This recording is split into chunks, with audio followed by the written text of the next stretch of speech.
Le premier pilier, représenté par le rectangle souligné 2 fois, est le real-time. Dès votre connexion sur l'application avec votre login, vous allez pouvoir choisir vos news brands favorites. Les news brands reprennent toutes les informations concernant les publications disponibles, c'est-à-dire le print, le contenu en ligne, le contenu multimédia et les réseaux sociaux pour chaque publication. Ensuite, vous pourrez choisir les story tags populaires que vous souhaitez suivre. Ces story tags sont en fait les marqueurs utilisés par les journalistes de l'agence Belga, rassemblant les sujets importants tels que, par exemple, le Brexit ou le Covid. Ces marqueurs servent à créer une storyline sur un sujet précis, faisant partie de l'actualité du moment. La rédaction de Belga joue donc ici aussi son rôle de source et détermine sous quelle rubrique une dépêche doit être placée. Finalement, vous pourrez également importer les alertes déjà créées sur GoPress. Les alertes ne seront importées depuis GoPress qu'à 2 conditions. Si vous avez déjà un compte GoPress et si les alertes comptent moins de 100 caractères. Avec ces choix de favoris, vous compléterez votre fil d'actualité, comparable à celui que vous retrouvez sur vos médias sociaux. Sous les articles de votre fil d'actualité, vous retrouverez un petit rectangle gris indiquant si cet article a été sélectionné selon les story tags favoris ou selon une recherche enregistrée. Je clique maintenant sur un article. Vous voyez le story tag qui s'affiche au bas de celui-ci. En cliquant sur ce story tag, vous voyez tout le contenu correspondant au sujet du story tag sélectionné. Vous pouvez suivre ce story tag en sélectionnant « Follow ». À ce moment-là, apparaît un pop-up pour déterminer vos paramètres de notification.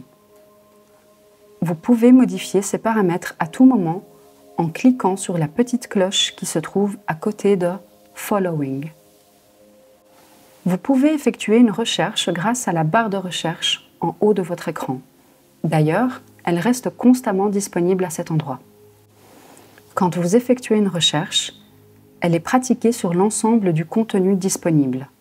Les filtres vous permettront ensuite d'affiner ces résultats. Dans la barre de recherche, vous pouvez introduire vos termes selon les exemples suivants. Pour ces exemples, j'ai choisi le terme « gouvernement fédéral ». Gouvernement fédéral entre guillemets, pour éviter que ne soient proposés les termes « gouvernement » et « fédéral » séparément dans le texte. Gouvernement fédéral moins De Croo pour exclure les articles mentionnant Alexander De Croo. Gouvernement fédéral plus De Croo pour inclure les articles mentionnant Alexander De Croo. Gouvernement fédéral / De Croo pour inclure les articles mentionnant l'un ou l'autre ou les 2 sujets. Quand vos résultats de recherche apparaissent, vous avez la possibilité de filtrer ces résultats en fonction de différents critères en cliquant sur « Filter ». Vous pouvez choisir le type de média, vous pouvez limiter votre recherche à vos news brands favorites et finalement, vous pouvez choisir la langue souhaitée. Vous constatez aussi que vous aurez la possibilité de cacher les doublons et de donner toute son importance à la majuscule. En effet, soyez précis lorsque vous utilisez ou non la majuscule. Certains termes peuvent être liés à des sujets complètement différents. Par exemple, en néerlandais, la couleur groen sans majuscule et le parti politique groen avec majuscule. Vous pouvez également sauvegarder la recherche en cliquant sur « Save » et en donnant un nom à cette recherche. Vous pouvez choisir d'inclure ou pas les filtres précédemment sélectionnés.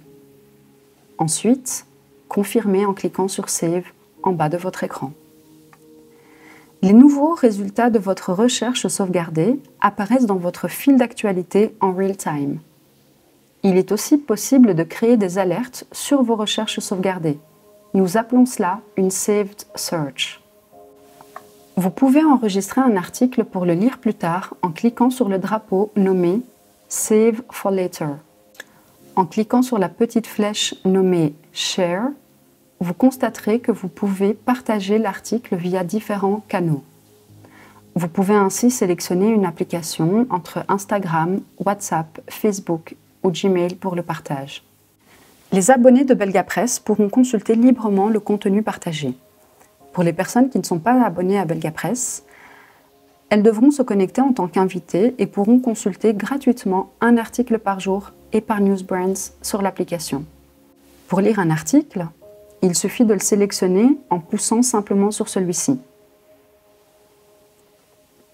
Vous constaterez que les icônes Save for Later et Share sont également tout au-dessous de votre écran quand vous consultez un article.